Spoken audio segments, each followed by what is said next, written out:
말을 배우고 그렇지만 저의 경우도 그렇고 주위에 있는 많은 분들을 보면 이 소통에 대해서, 대화에 대해서, 언어를 어떻게 사용하는지에 대해서 특별히 전공하지 않은 분을 빼놓고는 다 특별한 교육이 없이 그냥 이렇게 어깨 너머로 배운, 또 부모님한테 배운, 친구한테 배운 그런 언어로 소통을 하고 있다는 것을 알게 됐습니다. 그렇게 하면서 인간이 살아나가면서 굉장히 중요한 이 소통 부분이 많이 미싱돼 가지고 우리가 살아가는데 많이 문제가 있지 않나 그렇게 생각하면서 제 자신부터 이제 소통에 대해서 돌아보는 그런 시간을 가졌습니다. 오늘 우리가 살아가는 이 시대가 여러 방면에 있어서 위기의 시대라고 그렇게들 얘기를 합니다. 지금 사회가 위기 현상들 그런 이면에는 가장 중요한 게 소통의 위기라고 볼 수가 있겠습니다. 옛날에 그 동의보감이라는 책이 있었잖아요. 우리 옛날에 그 책에 보면 소통하지 않으면 고통이 온다 그랬어요. 동의보감이 뭐 하는 책이죠? 건강에 대한 책이에요. 근데 몸의 기관들이 통하지 않으면 통증이 생긴다는 거예요. 이 세상에 어느 공동체건 소통이 안 되면 고통이 옵니다. 직장 생활하는 사람들에게 앙케이트 조사를 했는데 90% 이상의 사람들이 직장에서 일하는 것 자체는 배우면 되고 시간이 흐르면 되는데 너무나 힘든 게 뭐냐면 사람 관계가 힘들어서 직장을 못 다니겠다, 그런 분들이 굉장히 많았습니다. 그래서 소통이 안 되면 고통이 온다는 것입니다. 부부 사이도 역시 마찬가지죠. 그렇게 사랑하고 헤어지기 힘들고 그래서 결혼을 했는데 막상 결혼하면 소통이 안 되기 때문에 고통이 오고, 또 부모와 자식 간에도 소통이 안 되면 고통이 옵니다. 교회 안에서도 성도들 간에 소통이 안 되면 고통이 옵니다. 하나님과의 소통도 마찬가지입니다. 하나님과 소통이 안 되면 그야말로 인생 전반이 고통스러워진다는 것입니다. 그래서 인생을 살면서 우리가 세 가지 잘 통해야 되는 게 있는데 그게 뭐냐 하면 제일 먼저가 바로 하나님과의 소통이 잘 돼야 되고, 두 번째는 성도와 성도 간의 소통이 잘 돼야 되고, 그래야 교회가 아름답고 부흥을 할 수가 있는 것입니다. 세 번째, 가족 안에서 소통이 이루어져야 됩니다. 가족 문제 다 보면요, 소통 문제예요, 결국은. 그래서 만약 이 중에 어느 것 하나라도 막히면 삶 가운데 고통이 온다는 것입니다.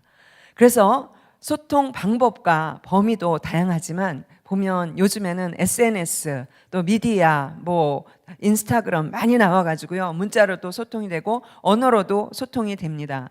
1980년대 이후부터 퍼지기 시작한 이 인터넷은 소통의 기술적 여건을 완전히 절정으로 이끌어냅니다. 그렇지만 오늘 우리 현실의 삶을 보면 소통이 더 심각해지고 있다는 것을 알 수가 있습니다. 세상 갈등을 극복하는 것이 소통인데 우리 사회의 문제는 의사소통이 더 심각하게 왜곡이 되어 있다는 것입니다. 오늘 본문 말씀 보면 사도 바울이 고린도 교회 성도들에게 편지를 한 내용입니다. 그러면서 하는 얘기가 우리가 어떻게 소통을 해야 되는 거에 대해서 이야기를 하고 있습니다. 10장 1절에서 3절을 보면 너희를 대하면 유순하고 떠나 있으면 그리스도의 온유와 관용으로 친히 너희를 권한다고 사도 바울이 고백을 하고 있습니다. 이 말은 쉽게 얘기하면 뭐냐면 소통을 하되 육적으로 소통하지 말고 영적으로 소통을 하라는 말씀입니다. 그리고 육적인 소통에 대해서 3절과 4절에 언급하고 있는데 보면 우리가 육신으로 행하나 육신에 따라 싸우지 아니하노니 그렇게 말하고 있습니다. 4절에는 우리의 싸우는 무기는 육신에 속한 것이 아니라는 것입니다. 오직 어떤 견고한 진도 무너뜨리는 하나님의 능력이라고 기술하고 있습니다. 이 말씀에 보면 바울이 왜 이렇게 말하고 있는 것인지 가만히 살펴보면 고린도 교회 교인들 가운데 어떤 사람들은 바울을 비판하는 그런 사람들이 있었습니다. 바울의 외모를 보고 그의 겉면의 말을 정말 중하게 여기지 않았고, 바울이 사울이었을 때 어떤 사람이었는지 뒤에서 모함하는 말들이 들렸습니다. 인간적으로 바울의 입장에서 보면 아주 기분이 나쁜 그런 일입니다. 그래서 감정적으로 대응하기 쉽지만 바울은 그럼에도 불구하고 감정적으로 하지 않고 그리스도의 온유와 관용으로 대한다는 것입니다. 그런 데는 계기가 있다는 거죠. 다메섹 도상에서 부활하신 하나님, 예수님을 만나기 전에 예수 믿는 자를 핍박하고 잡아 죽이는 그런 일에 가장 앞장서고 적극적으로 그 일을 했던 그의 소통은 죽이는 소통이었습니다. 그러나 예수님을 만난 그 순간 그 이후로 그의 자신이 하나님 앞에서 죄인 중에 괴수였다고 고백하고, 그리고 이런 자신을 주님께서 오래 참아주시고 또 주님의 은혜로 이방인의 사도라는 그런 직분을 줘서 감당하게 하신 그 은혜가 너무나 감사하기 때문에 비록 자신을 비판하는 사람을 만날 때에도 그리스도의 온유와 관용이 나올 수밖에 없었다는 거죠. 예수를 만나고 나서 그의 소통은 죽이는 소통에서 살리는 소통으로 완전히 바뀌었다라는 것입니다. 여러분은 어떻습니까? 예수를 만나고 영원한 생명을 얻게 되었는데 신앙생활을 하면서 과연 여러분의 소통이 생명을 살리는 소통이 되었습니까? 오늘의 당면한 이런 사회 문제, 요즘 왕따가 굉장히 심각하지 않습니까? 자살, 살인, 또 폭력, 나라와 나라 간의 전쟁, 종족 간의 모든 문제들은 소통의 왜곡이고 소통의 부재에서 생긴 것이라고 판단하고 있습니다. 대표적인 예가 남과 북 예가 아닙니까? 똑같은 언어를 말하고 똑같은 문화를 가지고 똑같은 음식을 먹고 있지만 우리는 같은 언어를 말하면서 소통이 안 되고 있는 것이죠. 그것이 70년이 되지 않았습니까? 요즘 세상은 한마디로 소통이 아니고 불통, 아니면 목통의 시대라고까지 합니다. 나 혼자 열심히 말한다고 해서 소통이 되는 것이 아니라는 것입니다. 갈등이 있는 곳에 보면 반드시 뭐가 따라가냐면 나의 주장만이 있고 남의 말은 전혀 들으려고 하지 않는다는 것입니다. 모두 소통이 아니라 목통이 깔려 있습니다. 그런데 인간의 소통은 커뮤니케이션을 통해서 타인과 가치를 서로 나누고 함께 공유하는 공동체적인 삶을 살도록 창조된 존재라는 것입니다. 그래서 소통은 인간 생활에서 멈출 수 없는 호흡과도 같습니다. 여러분, 눈을 뜨는 순간부터 우리는 소통을 합니다. 눈을 감는 순간까지, 잠에 들기 전까지만 정말 우리는 하루 종일 소통을 하고 살아가지 않습니까?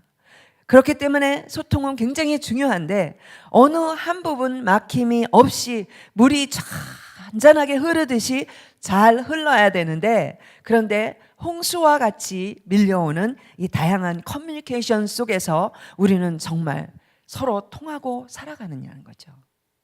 부부가 통하느냐는 거예요. 자녀하고 통하느냐는 거예요. 부모님하고 통하십니까? 아니면 사회에 나가서 각 분야에서 내가 어떤 일을 하든지 여러분은 통하고 살고 계십니까? 말이 많지만 진정한 소통이 없는 실정이라는 것이죠. 모두 열을 올리면서 소통을 말하고 있지만 세상 어느 것도 어느 분야를 둘러보아도 시원하게 뚫리지 않는 불통의 현실이 오늘의 현실인 것입니다. 그런데 왜 소통이 안 될까? 자기가 하고 싶은 말, 또 내가 듣고 싶은 말만 듣는다는 것입니다. 이렇게 제한된 소통을 벗어나지 않으면 불통의 장벽을 우리는 영원히 허물 수가 없다는 것입니다. 그런데 원래 소통이라는 단어가 영어의 커뮤니케이션에서 왔는데요, 라틴어 어원을 보면 커뮤니케어라는 그런 단어입니다. 이 말은 무슨 뜻이냐면 공유하다, 또 함께 나눈다라는 뜻이 있습니다. 여기서 경험을 함께 나누는 사람들의 모임이란 뜻, 그 단어가 뭐죠? 커뮤니티, 공동체라는 단어가 나왔고, 예수님의 몸을 상징하는 빵과 피를 우리가 포도주를 마시면서 나눠 먹는 이 성찬식을 또 커뮤니언이라고 얘기하지 않습니까? 이 커뮤니케이션의 원래 의미는 메시지를 상대방에게 전달하기보다도 우리가 어떠한 경험을 함께 공유하는 것을 의미하는 것입니다. 그래서 공통의 경험을 함께 나누는 것이 곧 소통이라는 것입니다. 저는 이 설교를 준비하면서 그동안 저도 이 커뮤니케이션하고 스피치를 혼동했다는 그런 생각이 들었습니다. 평생 내가 소통을 했지만 내가 뜻하는 바를 효과적으로 상대방에게 전달해서 내가 원하는 방향으로 이끄는 것은 커뮤니케이션이 아니라는 것입니다. 그거는 뭐냐? 정확히 말하면 그거는 연설이라는 거예요. 내가 상대방 앞에서 나의 생각을 일방적으로 전달하는 연설을 했다라는 거죠. 내 생각을 상대방에게 설득하든지 내지는 강요하는 대화였다는 거죠. 하지만 적어도 우리가 커뮤니케이션이라는 그러한 용어를 사용하려면 쌍방의 상호적인 대화가 이루어져야 되는 것을 전제하고 있다는 것입니다. 여러분, 그래서 오늘 바울은 하나님의 능력으로 소통하라 그랬어요. 그래서 하나님의 능력으로 소통한다는 것이 구체적으로 뭐냐면 바로 오늘 나오는 두 단어입니다. 온유와 관용의 능력으로 소통을 하라는 것입니다. 그럼 온유라는 것이 뭘까? 우리는 온유라는 단어를 성경에서 많이 봤습니다. 근데 너무나 막연합니다. 온유는 영어로 meekness라는 단어인데요. 쉽게 얘기하면 호수. 여러분, 물이 많은 그 경치 좋은 호수 있죠. 호수 아니면 물. 마치 이렇게 소통은, 온유하게 소통하는 것은 흐르는 액체처럼 돌을 던지면 잠깐 동안 파장이 있지만 조금 지나면 잔잔해지듯이 모든 것을 포용하는 마음이 바로 온유한 마음입니다. 여러분, 조약돌 있죠. 바닷가에 가도 있고 강가에 가도 조약돌이 있는데 그 거친 돌이 둥글게 되기 위해서 날카로운 정이 필요한 게 아니라는 것입니다. 샤프한 메탈 피스로 막 쪼아가지고 하는 것이 아니고 그 부드러운 돌들은 수많은 세월 속에서 흐르는 잔잔한 시냇물 그거를 통해서 아주 온유하게 부드럽게 그렇게 됐다는 거죠. 그게 바로 온유라는 거예요. 두 번째 온유는 내가 모함을 당했을 때, 억울한 일을 당했을 때 시선을 상대방이 아니고 내 자신에게 돌리는 것이 바로 온유라는 것입니다. 그런데 온유하지 못한 사람은 모함을 당할 때 시선을 상대방에게, 손가락질을 상대방에게 할 수밖에 없다는 것입니다. 우리 성경에서 제가 가장 존경하는 리더 중에 하나가 모세입니다. 근데 모세는 광야에서 공개적으로 비난을 받았습니다. 그렇게 많은 자기 백성들 앞에서 수시로 돌에 던짐을 당할 뻔했고 공격을 받았는데요. 그때마다 그는 오히려 침묵을 했습니다. 그런데 그 능력이 어디서 나왔을까요? 그에게는 광야의 훈련이 있었다는 것입니다. 바로 광야의 훈련, 여러분 삶 가운데 광야의 훈련이 있었다면 그것은 바로 광야의 훈련을 통해서 언어의 훈련이 되기를 원하시는 것이고 그것은 바로 소통의 훈련이기도 한다는 것입니다. 그는 40년의 광야 훈련을 통해서 누구하고도 말을 할 수가 없었습니다. 그래서 그 광야의 훈련을 통해서 온유한 사람이 되었다는 것입니다. 열매는요, 가꾸어야지 잘하는 것입니다. 그것이 바로 우리 인생의 훈련인 것이죠. 광야 훈련 받기 전에는 모세가 어떠한 사람이었습니까?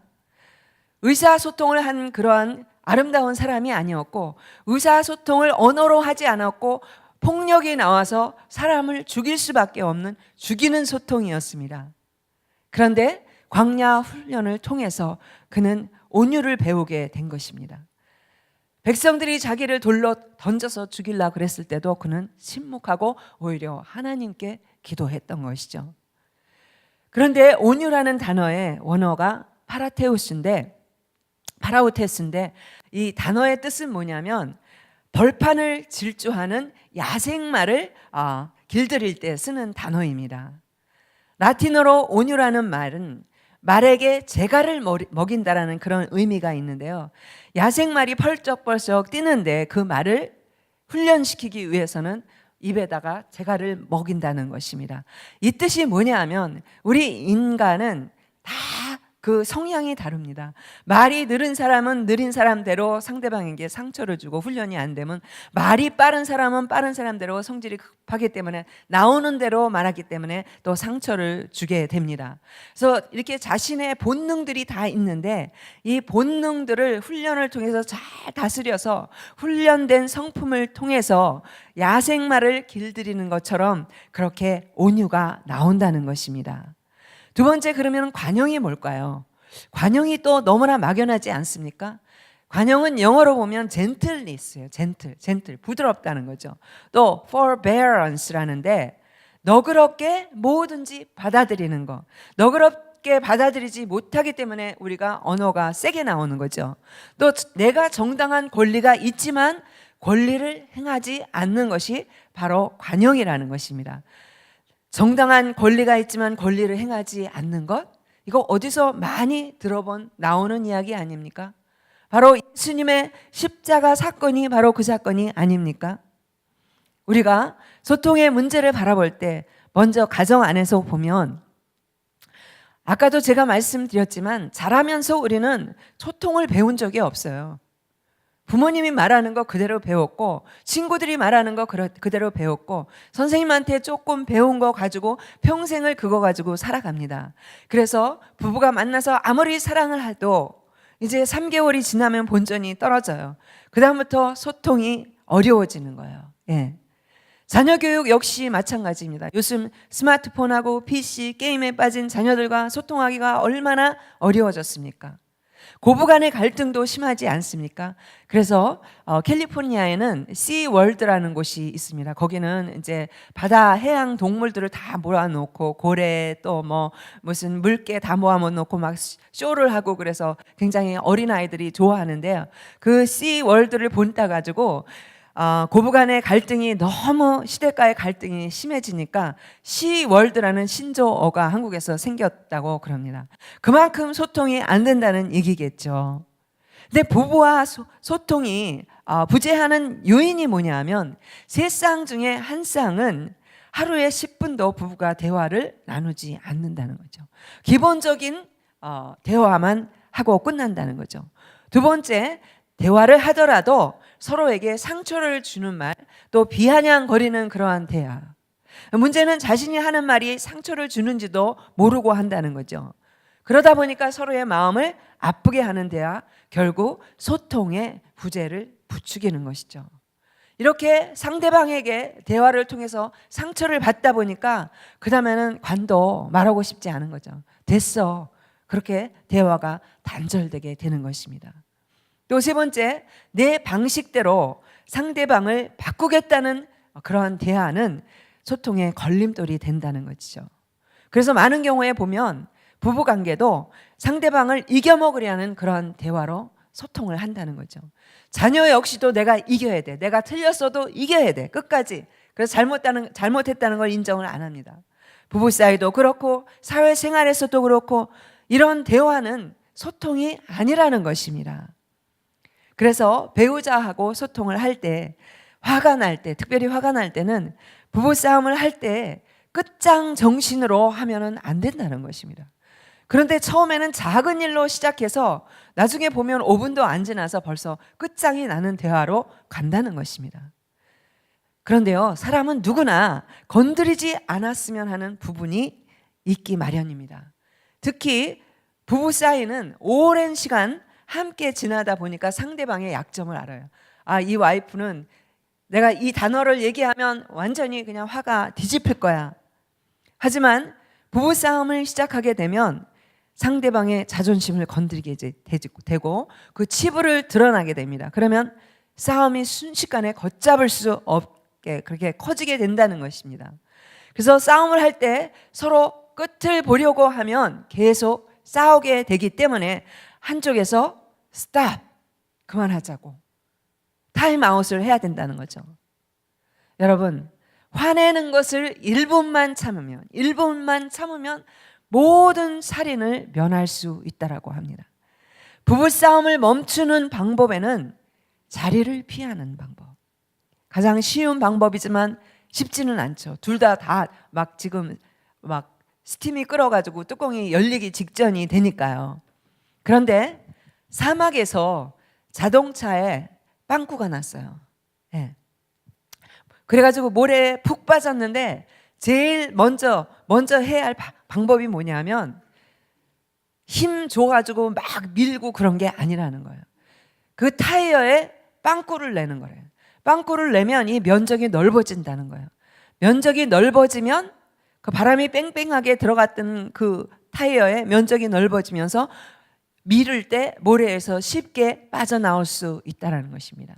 이게 소통의 방법에서 타이어의 법칙입니다. 뚜껑이 열릴 정도로 둘이 완전히 싸움이 고조가 됐을 때 한쪽에서 바람을 빼줘야 된다는 것입니다. 한 사람이라도 잠시 타임아웃, 휴전을 하라는 것입니다. 그럴 때 여러분 성질이 급한 사람은 또 못 참아요. 끝까지 다 얘기를 해야 돼요. 어떻게 하면 또 달려가서 또 막 가는 사람을 막 붙잡고 사람 말이 말 같지 않아? 그러면 안 된다는 거예요. 끝까지 다 들어야지. 왜 피하냐? 막 그러면 싸움의 끝이 없다는 것입니다. 웃는 거 보니까 많이 그러신 분이 경험들이 있으신 저를 비롯해서 그런 것 같습니다.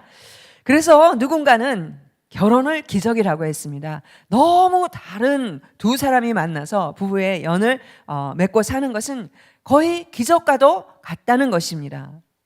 나는 분명히 의사를 전달했다고 생각하는데 상대방은 전혀 반대로 혹은 엉뚱하게 알아들었을 때 얼마나 황당합니까? 저하고 목사님도 지금 30년 넘게 살았는데요. 언제 예스인지 언제 노인지 아직도 구분을 못할 때가 있어요. 나는 예스라고 생각하고 분명히 맥도날드 가자고 알아들었는데 나가다 보면 그게 아니었어요. 짜장면이었어요. 완전히 방향이 달라졌을 때 그냥 햄버거 먹으러 가자고 그런 거 아니냐고. 아니라고 내가 언제 얘기했냐고. 나는 분명히 그렇게 알아듣는 그런 적이 한두 번이 아니에요. 지금 37년 넘게 살았는데요. 아직도 예스 노를 모르겠어요. 제 친정 아버지 같은 경우는 말이 없으신 분이에요. 그래서 그 한마디 할 때 잘 알아들어야 돼요. 근데 가장 중요할 때가 언제냐면 용돈을 받을 때거든요. 용돈을 달라 그럴 때는 굉장히 중요한데 얘기를 잘 알아들어야 되는데 저희 아버지는 보통 모든 대화에 먼저 노라고 얘기해요. 안 돼. 안 돼가 입에 먼저 나오시는 분이에요. 그 맨날 다 안 되거든요. 그러니까 이 안 돼를 어떻게 바꿀 수 있을까? 예스로 바꿔야 되는데 그거를 이제 맨날 연구를 하고 이제 용돈 타기 전에 1시간씩 연구를 하고 뜸을 두고 들어가고 했는데요. 우리 아버지 같은 경우는 일단은 다 노라고 얘기를 해요. 안 된다고 다 얘기를 해놓고 그 다음에 가만히 보니까 아무 소리도 안 하세요. 내가 뭔가를 물어봤는데 용돈을 달랜다든지 아니면 여행을 가야 된다든지 얘기할 때 아무 얘기를 안 하더라고요. 그때가 처음에는 제가 예스인지 노인지 몰랐어요. 아무 대답을 하니까. 근데 그때가 예스였던 거예요. 이렇게 커뮤니케이션이 어렵다는 걸 제가 말씀을 드리는 것입니다. 여러분은 어떻습니까? 소통이 잘 되고 계십니까? 그런데 소통이 특별히 왜 어렵냐 하면 소통에는 다른 시그널이 있다는 거예요. 다른 신호가 있어요. 개와 고양이의 예를 들어보면 개와 고양이가 만나면 흔히 으르렁거리고 싸우기가 일쑤입니다. 그 이유는 개와 고양이가 천적이라서 그런 게 아니고요. 서로 신호가 다르기 때문에 싸우는 거라는 것입니다. 개는 어떻습니까? 기분이 좋으면 주인이 들어가면 어떻습니까? 꼬리를 막 흔들면서 위로 꼬리를 들고 막 반가워서 흔들지 않습니까? 그런데 기분이 나쁘면 개는 꼬리를 낮춘다는 거예요. 근데 반대로 고양이는 정반대의 신호를 가지고 있는데 기분이 좋을 때는 꼬리를 낮추고 기분이 나쁠 때는 기분이 막 나빠서 싸워야 되고 막 으르렁거릴 때면 꼬리를 그냥 쫙 올린다는 거예요. 그래서 가령 개가 어떤 때 기분이 좋아서 같이 놀라고 꼬리를 흔들고 반가워 다가가면 고양이는 이렇게 생각한다는 거야. 아니 너는 어째 나만 보면 원수처럼 그렇게 대하느냐 그러고 으르렁거린다는 거죠. 고양이를 만나면 개는 자기의 신호를 버리고 고양이의 신호를 정말 소통을 해야 되는데 자기만을 고집하다 보면 소통이 영영 이루어지지 않는다는 것입니다. 그래서 부부 사이에도 상대방의 신호를 잘 읽어내야 된다는 거예요. 자녀의 신호를 읽어내야 된다는 것입니다. 그래서 우리가 소통을 하는데 첫 번째 이제 말로 소통을 하지 않습니까? 그런데 말을 잘하는 게 중요한 게 아니고 말을 제대로 해야지 소통이 된다는 것입니다. 생각 없이 내뱉는 말은 상대방 가슴속에 수십 년 동안 화살처럼 꽂힌다는 것입니다. 여러분, 부흥회도 그렇고 치유 사역에도 그렇고 상담하다 보면 말 한마디로, 부모님의 말 한마디로, 선생님의 말 한마디로 평생 거기에 눌려서 힘들게 살아가는 사람이 얼마나 많습니까? 그래서 입술의 30초가 어떤 사람의 가슴 속에 30년 동안 가시로 남는다는 것입니다. 내가 뱉은 한마디가 누군가의 인생에 치명적인 그런 타격을 준다는 것입니다.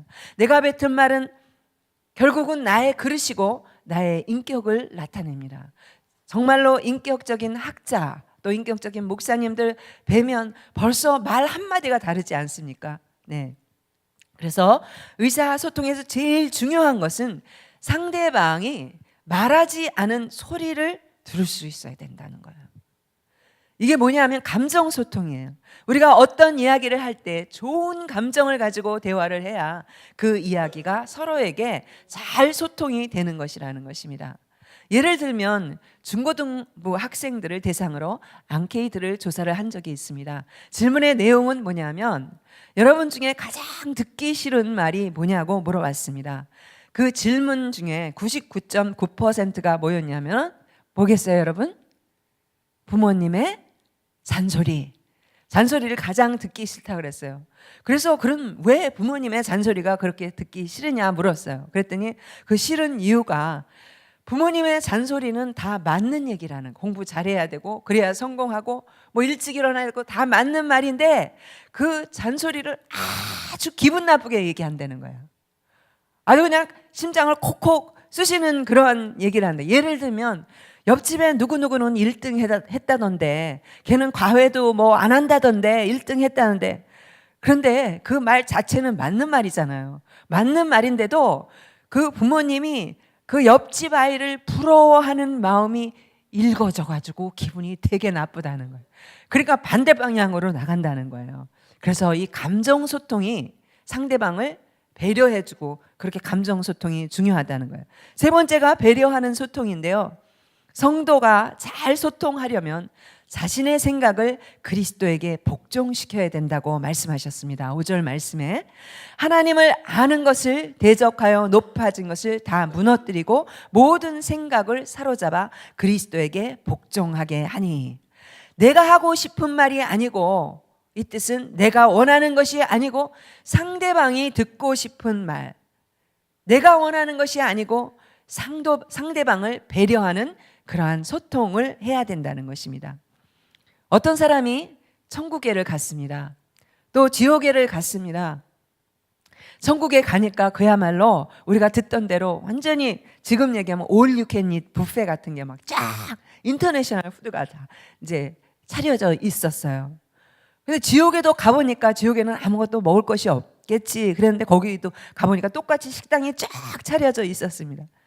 그런데 이상하게도 지옥에는 그렇게 맛있는 음식이 넘침에도 불구하고 그들 사람들을 바라보니까 아주 빼빼 말랐고 아주 몰골이 상접했다는 거예요.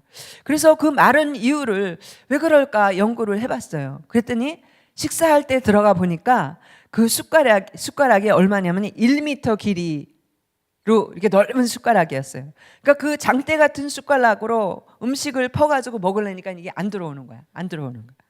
그러니까 음식은 많은데 자기들끼리 서로 엉켜가지고 음식이 입에 들어가지 못했던 거예요. 그런데 천국도 똑같이 마찬가지였었던 거예요. 음식은 쫙 차려져 있었는데 이 사람이 처음엔 그래도 천국이니까 천국에는 제대로 우리가 먹는 그런 숟갈일 거야. 아니 가보니까 웬일이에요. 똑같이 1m 장대였던 거예요. 근데 식사 시간이 돼가지고 특이한 광경을 보게 된 거예요. 그게 뭐냐면 사람들이 양쪽으로 일렬로 쫙 서가지고 또 앞줄로 쫙 간격을 맞춰가지고 음식을 퍼가지고 내가 먹는 것이 아니고 상대방을 먹여줬다는 거예요. 서로를 먹여주다 보니까 배려하다 보니까 나도 배부르고 상대방도 맛있는 그러한 소통이 이루어졌다는 것입니다. 이처럼 상황은 똑같은데 이쪽은 천국이 되고 다른 쪽은 지옥이 되는 그러한 상황이 벌어진 것이죠. 그래서 상대방을 배려해주는 소통이 정말 중요함을 알 수가 있습니다. 내가 하고 싶은 말이 아니고 상대방이 원하는, 상대방이 듣고 싶은 말을 하면 문제가 될 게 없다는 것입니다. 이처럼 상황은 똑같은 그런 상황 가운데서 여러분의 그 소통이 어떠해야 되겠습니까? 이제부터 여러분의 교회는 새로운 마음, 또 새로운 부흥을 기다리는 그러한 교회 표를 가지고 시작하셨는데, 이러한 모든 것을 이루기 위해서는 가정 안에서 또 교회 안에서 여러분의 삶의 모든 영역에서 자녀하고 아름다운 대화가, 소통이 이루어져야 된다고 믿습니다. 아멘. 우리는 일반적으로 다른 사람의 말을 들을 때 보통 4가지 유형이 있는데요. 첫 번째는 뭐냐 하면 무시형이에요. 무시형. 그냥 말을 무시합니다. 상대방의 말을 하더라도 듣지 않는, 이러한 것은 대화의 단절에 치명적인 그러한 요인이 된다는 것입니다. 두 번째가 뭐냐면 맞장구형이 있는데, 상대방이 말을 할 때 그래 그랬지 맞아 등에 이렇게 맞장구를 치면서 듣는 경우가 있는데요.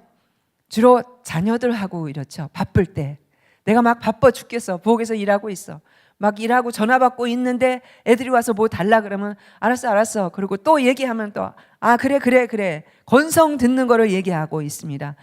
이러한 대화는 소통을 제대로 할 수 없다는 거죠.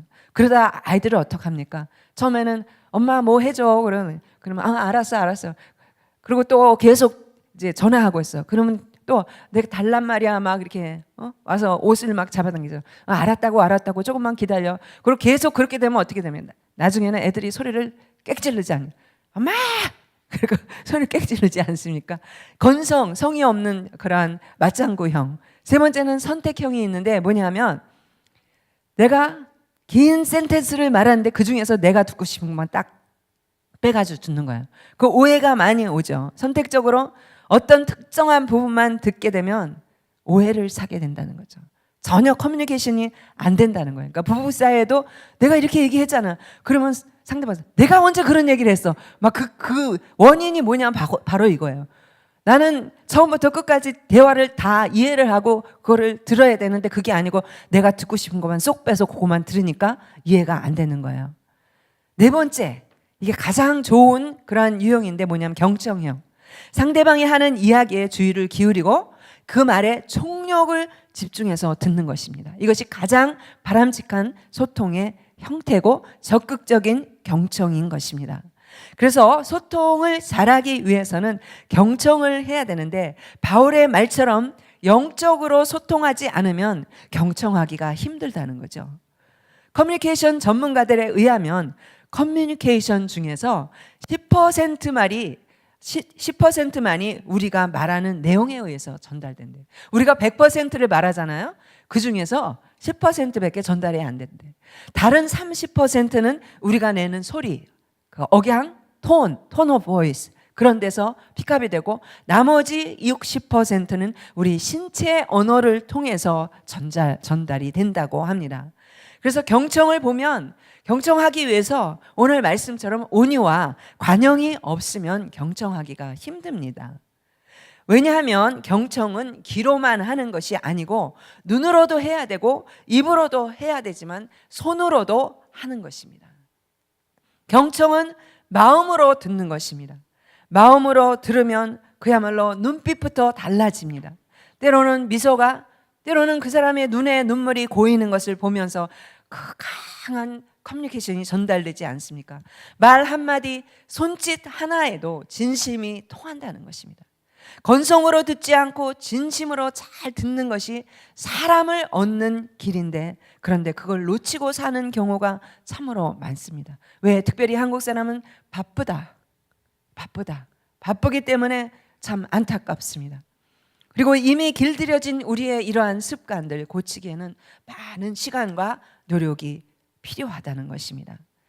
데일 카네기 아시죠, 여러분? 성공한 사람. 데일 카네기가 뭐라고 했냐면, 친구를 얻는 방법과 사람을 움직이는 그런 방법에 대해서 뭐라고 했냐면, 자기가 뉴욕에 어느 집회를 모임을 갔는데 거기에 보니까 같은 테이블에 저명한 식물학자를 만나게 되었어요. 그런데 솔직히 데일 카네기는 식물에 대해서는 전혀 아는 바가 없었습니다. 근데 그 테이블에 함께 앉게 돼가지고 대화를 하게 됐는데, 그 대화를 하다 보니까 식물의 세계에 대해서 흠뻑 빠져들게 생겼어요. 몇 시간 동안 정신없이 그 이야기를 잘 들었습니다. 그런데 그 이후에 그 식물학자가 그의 친구에게 한 얘기가 뭐냐면, 지금까지 자기가 만난 사람 중에 데일 카네기가 가장 말주변이 좋은 사람이라고 말했다고 합니다. 그래서 아니, 내가 말주변이 좋다니, 내가 두세 시간 동안 내가 그 사람하고 얘기하면서 나는 한마디도 할 수가 없었다고, 나는 식물에 대한 지식이 없었기 때문에. 그런데 거의 말이 없었지만 단지 그가 할 수 있는 것은 진심으로 흥미를 느끼면서 관심 있게 들어줬다는 것입니다. 관심 있게 들어줬다는 것입니다. 그래서 상대방의 말을 잘 들어주는 것은 100마디의 좋은 말보다 훨씬 더 효과가 있다라는 것입니다. 아멘. 근데 많은 경우에 우리가 말을 하다 보면 어떻게 내 남편은, 내 아내는, 우리 아내는 내 말을 귓등으로 흘려 듣는다고 아주 그냥 기분 나빠하잖아요. 내 말귀를 왜 저렇게 못 알아듣지? 그래서 잘 듣는다는 것, 경청의 문제는 부모와 자녀 사이뿐만 아니고 어른들 간에도, 성도들 간에도 굉장히 중요한 이슈입니다. 그런데 이 경청하는 태도를 실천하기 위해서는 4가지 행동하는 것이 필요한데, 첫 번째 뭐냐면 공감, 그 사람의 하는 그 말에 공감을 해야 된다는 것입니다. 대화를 시작할 때 먼저 나의 마음속에 있는 나의 판단과 선입견과 모든 충고하고 싶은 생각들을 비워내고 그냥 들어주라는 거예요. 많은 경우에 뭐냐면 저 사람이 한마디 하면 나는 10마디. 그럴 때는 이렇게 해야 된다고, 이게 더 옳은 거라고. 남편과 아내가 대화하면서 싸우는 게 많은 경우에 그래. 내가 이미 해답이 나와 있어요. 그 답을 주려고 그래요. 상대방은 특히 여자들은 해답을 원하는 게 아니거든요. 내 마음 그냥 알아달라는 거예요. 나한테 이런 어려움이 있었으니까. 마찬가지예요. 남편도 회사 가서 직장에 나가서 어려운 일이 있었을 때 한마디 하면 아이 그 봐, 당신 맨날 그러니까 그러지, 그거를 듣고 싶은 게 아니에요. 와이프한테 내가 공감대를 얻어내고 싶은 거야. 와이프가 나를 이해해 주는구나. 와이프라도, 내 부인이라도 나를 이해해 준다는 그런 마음을 얻어내기를 원하는데, 우리는 언제나 선입견을 가지고 충고하려고 둔다는 거죠. 거기서부터 문제가 생긴다는 거죠. 그래서 자꾸 이렇게 잘 들어줄 때 뭐가 생기냐 하면 상대방과 나 사이에 소통에 아름다운 울림이 생긴다는 거예요. 이 사람이 나를 받아들여 주는구나. 내 마음을 아는구나. 자녀 사이에게도 아름다운 이런 울림이 생기도록 해야 된다는 거죠. 편하게 이야기하고 싶은 그러한 분위기. 저 사람은, 우리 아내는 내가 무슨 얘기를 하든지, 우리 남편은 내가 무슨 얘기를 하든지 잘 받아들여 준다는 그러한 편한 분위기를 만들라는 거죠. 그래야 상대방의 마음의 소리가 들린다는 것입니다. 마가복음에 보면 예수님의 대화 방법에도 이게 나오는데요. 한센병 환자를 치유하시는 예수님의 이야기가 나옵니다. 그랬을 때 그 한센병 환자 앞에 봤을 때 예수님이 무릎을 꿇으시면서 뭐라고 그랬냐면 정말 불쌍히 여기셨다 그랬습니다. 근데 이 불쌍히 여긴다는 헬라의 원어가 뭐냐면 그냥 불쌍하다, 홈레스 보고 불쌍하다, 그 정도가 아니었어요. 내 내장이 찢어질 것 같은 그러한 아픔을 가지고 그 병자의 상태를 공감하셨다는 것입니다.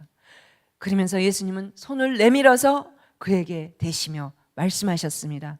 손을 내밀어 대시는 그 순간에 그 환자는 강렬한 비구어적, 언어는 아니었지만 소통이 이미 이루어진 것입니다.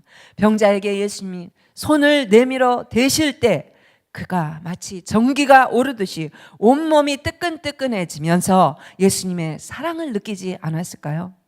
예수님은 그 사람의 상황을 공감하고 손으로 소통하면서 기적이 바로 거기에서 일어났다는 것입니다. 미국의 치유 사역자가 이제 있었습니다. 캐서린 쿨만이라는 사람이 있었는데, 그 사람이 치유를 어떻게 했냐면은, 그 사람은 능력자도 은사자도 아니었습니다. 그런데 어떤 사람의 그런 고통 상황을 들었을 때는 자기는 진짜 울면서 자기 심정을 토로하면서 하나님 앞에 기도를 했대요. 한 번은 이제 집회를 가다가 교통사고가 당하는 장면을 봤어요. 그래서 교통사고를 당하는 장면을 보고 내렸는데 보니까 너무 끔찍한 교통사고였던 거예요. 창자가 다 나오고 막 온몸이 다 그냥 살 수 없는 그런 상황에 온 거예요. 근데 그때 아무리 능력이 있는 자라도 어떻게 기도를 하겠어요? 하나님이 그 상황을 어떻게 바꿔 주시겠어요? 그때 캐서린 쿨만이 한 것은 그 사람 몸에 손을 얹고 예수님의 마음으로 창자가 끊어지는 듯한 그러한 공감을 가지고 눈물로 기도를 했다는 거예요. 그 눈물의 기도가 그 사람을 완전히 회복시켰다는 거예요. 예. 그러한 소통이 우리에게는 필요하다고 생각합니다. 내 옆에 있는 지체가 힘들 때 내가 가서 거봐 내가 그렇게 하지 말라 그랬잖아. 그게 아니고 그냥 손 얹고 기도해주고 그냥 같이 동조해주고 같이 울어주는 게 필요하다는 것입니다. 두 번째는 말하기를 절제하라는 거예요. 말을 배우는 데는요, 우리가 솔직히 1살 지나면 엄마 아빠하고 2살 되면 이미 웬만한 센텐스 다 하지 않습니까? 요새 애들은. 근데 침묵을 배우는 데는 60년이 걸린다는 것입니다.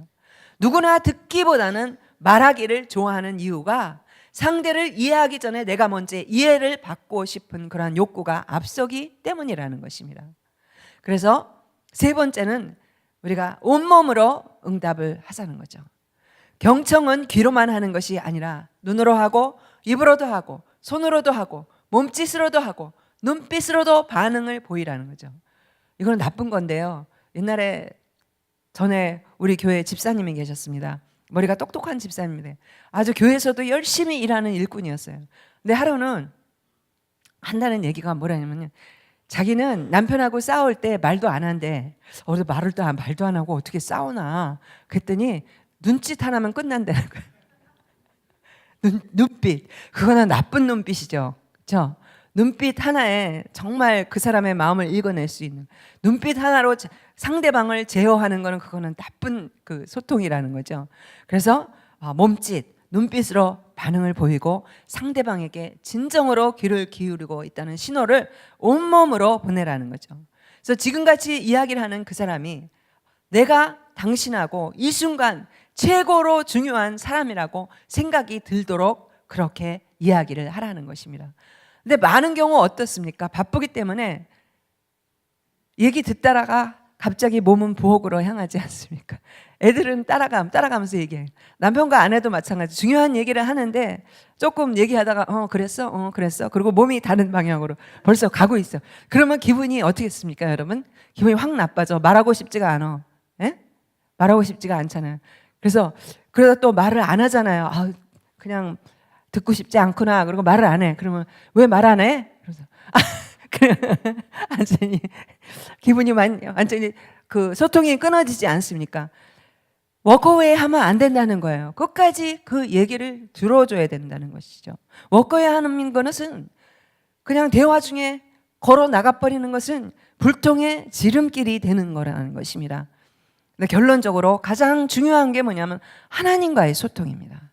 하나님과의 소통. 맨 마지막으로 하나님과의 소통을 말씀드리는 것은 궁극적으로 하나님과 소통하지 않으면 다른 소통도 이루어지지 않기 때문입니다. 어느 날 예수님께서 곧 자신이 예루살렘으로 가서 대제사장과 서기관들에게 넘겨져서 십자가에 못 박혀 죽지만 3일 만에 다시 살아나실 것을 말씀하셨습니다. 그런데 이 말을 듣고 제자 중에 야고보와 요한이 뭐라 그러냐면 주의 영광 중에 우리를 하나는 우편에 하나는 좌편에 앉게 해달라고 요청을 했습니다. 이게 무슨 내용입니까? 동문서답을 했어요. 동문서답. 가장 중요한 십자가 사건을 얘기하고 있을 때 제자들, 예수님을 안다고 그렇게 3년 반 동안 따라다닌 제자들이 동문서답을 했다는 것입니다. 한마디로 예수님과 제자들 사이에 소통이 제대로 되지 않았기 때문에 그런 일이 일어난 거죠. 왜 제자들과 예수님이 서로 소통이 되지 않았을까?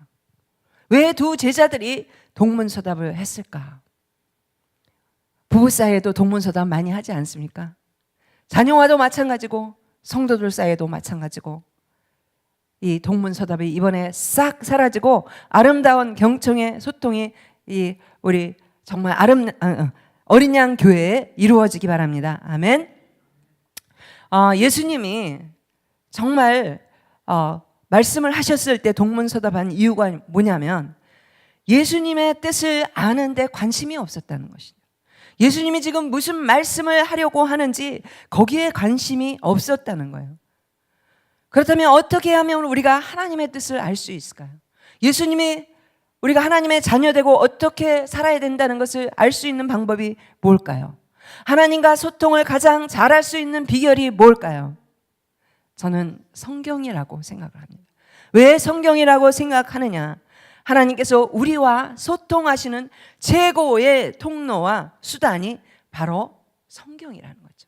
성경 말씀 속에 하나님의 뜻이 다 들어있기 때문에 여러분이 정말 하나님과 소통하기를 원하신다면 성경을 자주 많이 깊이 읽으셔야 된다는 것입니다. 하나님의 뜻을 모르고 우리가 무엇을 하나님과 기도하겠습니까? 대화를 잘하는 비결은 그 사람의 언어로 말하는 것입니다. 우리가 하나님과 잘 소통하기 위해서 하나님의 언어로 우리가 말해야 된다는 것입니다. 아멘. 하나님의 언어가 하나님의 뜻과 생각이 기록된 것이 바로 성경이라는 것입니다. 따라서 우리가 성경을 부지런히 읽어야 되고 이 말씀을 가지고 하나님의 대화 방법을 가지고 우리가 기도할 때 온전히 하나님과 소통할 수 있다는 것입니다. 아멘. 통계학적으로 인간이 공부를 해가지고 인생에 성공하는 확률이 얼마인지 아십니까? 12.5%밖에 되지 않아요. 근데 나머지 87.5%는 삶에 대한 우리의 태도하고 의사소통의 능력에 달려 있다고 합니다.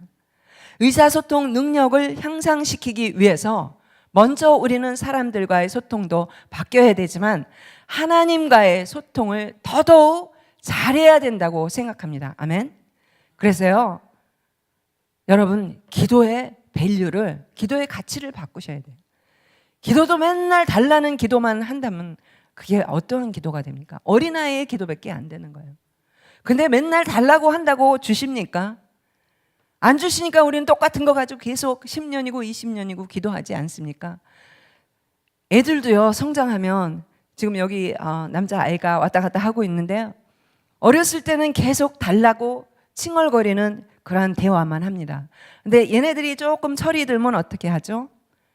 엄마 아빠 사랑한다는 표현도 하고 또 언젠가는 자기가 이렇게 뭘 먹을 때 프렌치 프라이를 먹을 때 혼자만 먹으려고 그러고 좀 하나 먹으려고 그러면 막 못 먹게 하고 그러던 아이가 어느 날은 엄마 하나 먹어 그러고 입에 넣어주지 않습니까? 그게 철이 든 거 아닙니까? 우리도 마찬가지로 기도를 하는데 하나님이 얼마나 진짜 지겨우실까? 맨날 달라는 기도만 하면 얼마나 지겨우실까? 응? 근데 한마디라도 하나님, 내가 주님을 위해서 무슨 일을 할까요? 주님이 기뻐하시는 일이 뭡니까? 주님 나에게 말씀해 주시고 내가 미련해서 알지 못합니다. 하나님 가르쳐 주세요. 내가 주님을 기쁘시게 하는 삶을 살기를 원합니다. 주님, 내가 오늘은 뭐를 할까요? 누구를 만날까요? 내가 누구를 섬길까요? 그런 기도를 얼마나 기뻐하지 않겠습니까?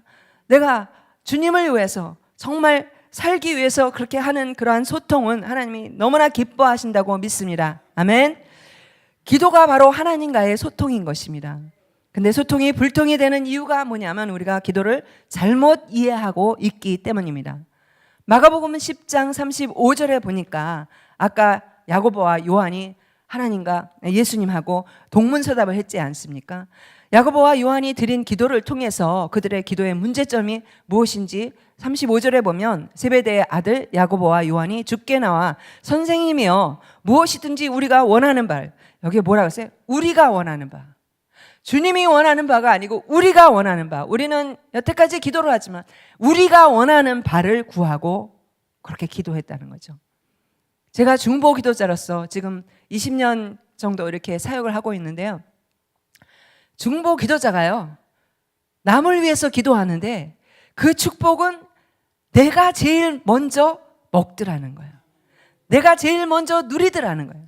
남을 위해서 기도했는데 그 축복이 먼저 나에게 임하더라는 거죠. 그래서 이렇게 기도를 제대로 배우고 기도할 때 오늘처럼 야고보와 요한 같은 그런 기도를 드리지 않을 줄 믿습니다. 아멘. 즉 기도를 자신들의 뜻을 이루는 마치 만능 열쇠로 알고 있었다는 것입니다. 그래서 그들은 주님의 영광 중에 하나는 주의 우편에, 하나는 주의 좌편에 앉게 해달라고 간청을 했던 것입니다. 자신의 이익을 위해서 늘 기도하는 사람들은요, 10년을 기도해도 채워짐이 없습니다. 기도가 하나님의 대화임에도 불구하고 일방적으로 기도하면 하나님과 소통이 안 된다는 것입니다. 따라서 우리의 기도가 바뀌지 않으면 주님의 뜻을 알 수가 없고 주님과 소통이 이루어지기 힘든다는 거죠. 여러분, 지금까지 내 뜻과 내 생각과 일방적으로 기도를 했다면 이제부터 자신의 기도에 하나님의 뜻이 무엇인지 물어보시고 귀담아 들으시는 여러분 되기를 바랍니다. 또 기도도 마찬가지야. 1시간, 2시간씩 보니까 우리 목사님 오시고 그 전 원로 목사님부터 기도를 많이 한 교회로 알고 있어요. 근데 말을 많이 하고 1시간 동안 나 혼자 막 기도는 하지만 예수님의 이름으로 기도합니다. 그러고 떠난다는 거죠. 그 다음부터 앉아서 하나님의 말씀을 경청해야 돼요. 들어야 돼요. 그래야지 하나님의 뜻이 뭔지 알지 않습니까? 그런데 우리의 기도는 뭐냐면 내 말만 다 하고 그러고 끝내는 거야. 일방적으로 그런 기도만 듣는 그러한 소통만 하고 있는 예수님은 얼마나 여러분하고 답답하시겠습니까? 얘야 좀 앉아서 내 말 좀 들어라. 제발 내 말 좀 들어라. 응? 네가 내 말을 들어야지 내가 원하는 뜻과 내가 너를 축복하고자 하는 모든 뜻을 네가 알 수 있지 않니? 근데 듣지는 않고 막 말만 일방적으로 쏟아내고 우리는 끝낸다는 거죠. 그래서 말하는 기도만 하지 마시고 이제 듣는 기도, 경청하는 기도를 더 많이 하시는 여러분 되기를 바랍니다. 아멘. 그래서 우리는 예수님의 겟세마네 동산의 기도를 통해서 우리가 어떻게 기도해야 되는지 알 수가 있는데요. 예수님께서 십자가를 지는 문제를 가지고 겟세마네 동산에 올라가셔서 밤새도록 간절히 기도를 했다는 내용을 우리는 압니다. 근데 뭐라고 기도를 하셨습니까? 내 아버지여, 만일 할 수만 있으면 이 잔을 내게서 지나가게 해달라고 했습니다. 그러나 나의 원대로 마옵시고 아버지의 원대로, 나의 원이 아닙니다. 내 기도 제목이 아닙니다. 아버지의 원대로 해달라고 그랬습니다. 예수님은 자신의 뜻을 이루기 위해서 기도하지 않았다는 거예요. 하나님의 뜻을 이루기 위해 기도했다는 것입니다. 하나님과 서로 소통하는 그런 기도를 들으신 것이죠. 그렇습니다. 아무리 우리가 기도를 많이 해도 자신의 뜻을 이루기 위해서만 기도한다면 하나님과의 소통은 이루어질까 힘들다는 거죠. 여러분의 기도는 어떻습니까? 하나님과 서로 뜻이 통하는 소통의 기도를 드리고 있습니까? 아니면 아직도 자신의 생각만은 일방적으로 하나님께 전달하는 불통의 기도를 드리고 계십니까?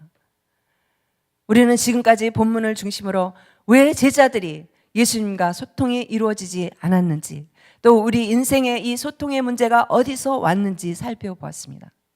모든 문제의 근원은 소통의 부재에서부터 시작되었습니다. 소통이 막히면 아무리 우리가 선한 생각 또 선한 말 그리고 좋은 의견이 있다 할지라도 그것이 상대방에게 전달되지 않는다는 것입니다. 전달되지 않은 생각은 아무리 좋은 아이디어가 아무리 좋은 생각이라 할지라도 이루어지지가 않는다예요. 소용이 없다는 것입니다. 그래서 성경에서는 소통의 부재가 낳은 결과가 얼마나 고통스러운 것인지 창세기 1장부터 나오지 않습니까?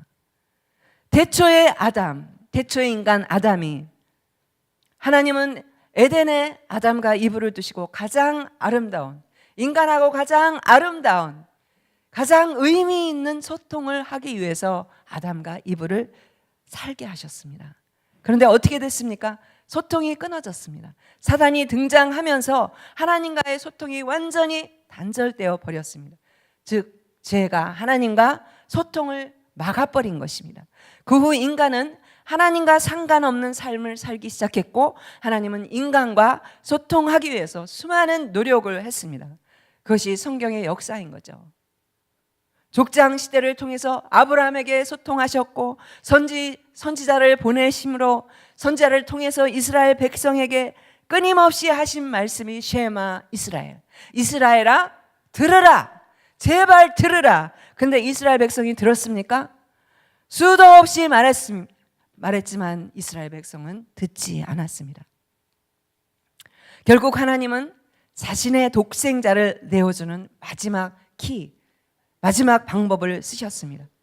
하나님은 그렇게까지 하면서 하나님이 우리에게 원하시는 게 뭐예요? 막혀있는 소통을 다시 회복시키기를 원하셨다는 거예요. 하나님은 오늘도 이 시간도 끊임없이 우리에게 소통을 시도하고 계십니다. 우리에게 말을 걸어오시기도 하십니다. 그런데 뭐예요? 우리는 너무나 바빠요. 내 생각으로 꽉 차 있어요. 그래가지고 하나님이 옆에서 말씀하셔도 못 들어요. 그러면서 우리는 훈련받으러 다녀요. 하나님의 음성 듣는 방법. 그리고 몇 명씩 그룹으로 앉아서 뭐가 보이냐, 뭐가 들리냐, 그럴 필요 없다는 거예요. 평소에 내가 하나님과 소통이 열려 있으면 수시로 내가 운전을 하더라도, 일터에서도, 내가 잠에 들기 전에도, 내가 걸어 다닐 때라도 하나님의 음성을 들을 수 있다는 거죠. 그런 삶이 얼마나 아름답겠어요. 얼마나 감사가 넘치겠습니까? 여러분, 소통이 그렇게 터지기 바랍니다. 하나님의 음성을, 하나님의 손길을, 하나님의 터치를 느끼지 못하게 된다는 것이 우리의 문제라는 것이죠. 그러고 보면 하나님의 자녀로 우리가 행하는 모든 행위들이 뭡니까? 하나님의 자녀로 우리가 하는 행위가 뭡니까? 다른 거 아니에요. 소통 한 단어예요. 예를 들어 볼까요? 지금 여러분이 드리는 예배가 뭡니까? 소통입니다. 기도하는 게 뭡니까? 소통입니다. 또 찬양이 뭡니까? 하나님과 소통입니다. 맞습니까? 헌금이 뭡니까? 여러분 헌금 드리셨죠? 헌금이 뭡니까? 하나님께 내게 주신 거를 물질의 일부를 드린다고, 기쁨으로 드린다고 소통 아닙니까? 헌금도 소통입니다. 섬김은 뭡니까? 주님이 나에게 허락해 주신 건강과 물질과 시간을 가지고 내가 교회를 봉사해서 섬기겠습니다. 주방에서 섬기겠습니다. 이런 모양 저런 모양으로 내가 섬기겠습니다. 이것도 다 소통인 것입니다. 예수님은 때로는 침묵하셨습니다. 이유는 뭐예요? 경청하시기 위해서. 예수님 만난 사람들의 아픔과 사정을 들으셨습니다. 그래서 경청은 상대방의 마음을 여는 열쇠가 되는 것입니다. 여러분, 앞으로 더 많이 말씀하는 것보다 듣기를 더 많이 하시기 바랍니다. 그러면 모든 문제의 반은 이미 다 줄어들게 되어 있다는 거죠. 들어주는 것만으로도 많은 상처를 치유하고 마음의 빗장을 풀게 만든다는 것입니다. 대화는 말하기와 듣기로 이루어졌음을 우리가 기억해야 됩니다. 많은 커뮤니케이션 학자가 효과적으로 대화를 하려면 얘기하는 게 뭐냐면, 넘버 원, 내가 1분 말한다. 그리고 2분은 상대방의 말을 들어준다. 2배로 하라는 거죠. 3번은 뭐냐? 3분 동안 관심을 가지고, 건성 듣는 게 아니고 관심을 가지고 그 사람에게 맞장구를 쳐준다. 아, 그러시군요. 그렇게 힘드셨군요.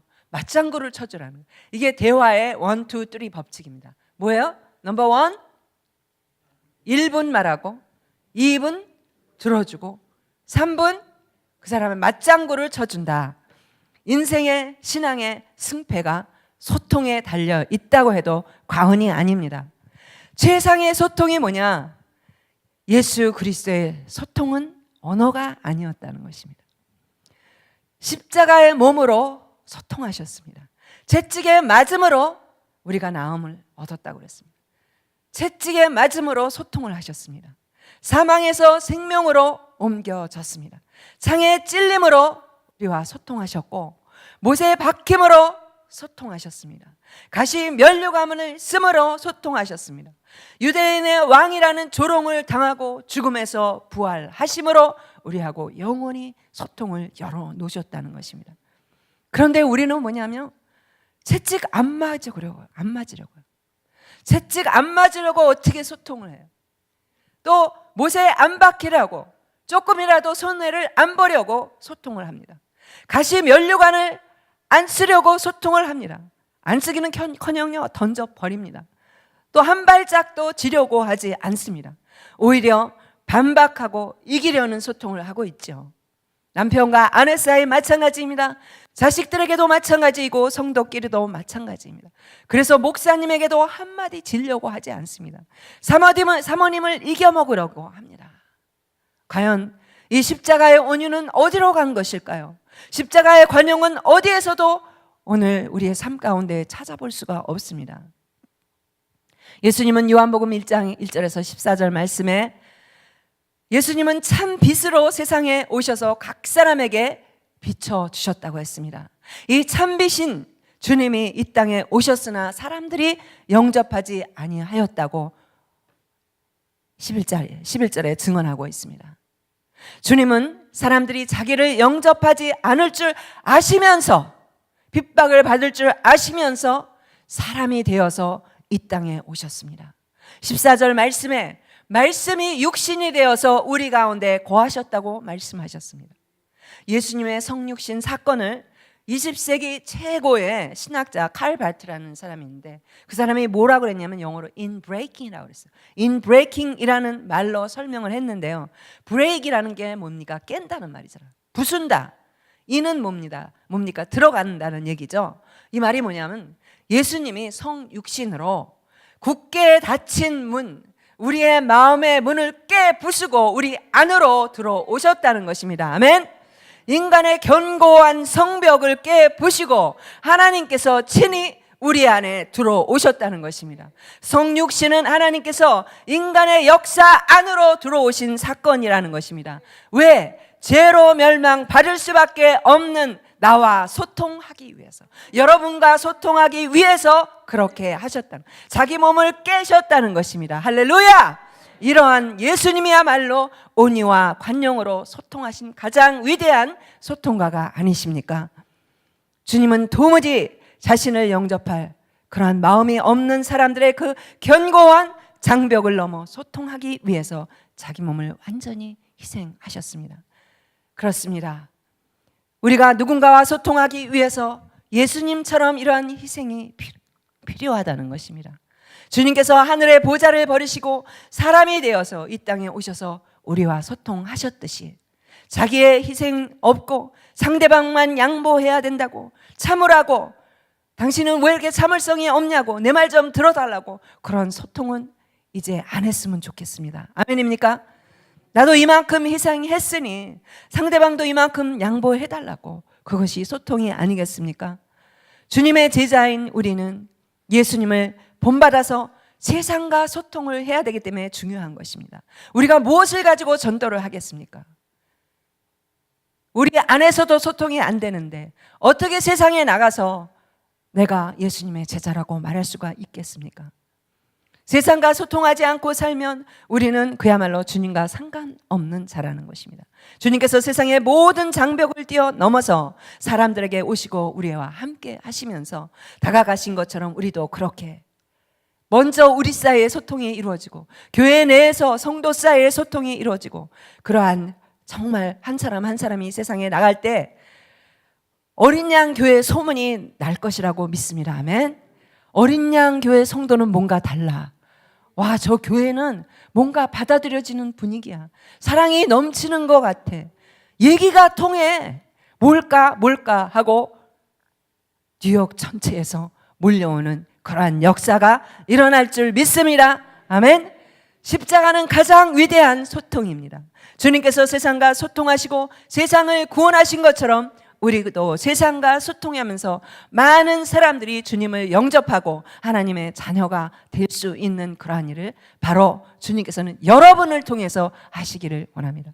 목사님만 하시는 게 아니에요. 사모님만 하시는 게 아니고 여러분 한 분 한 분이 삶의 영역에서, 가정에서 그러한 소통의 달인이 되시는 여러분 되기를 주님의 이름으로 축복합니다. 아멘.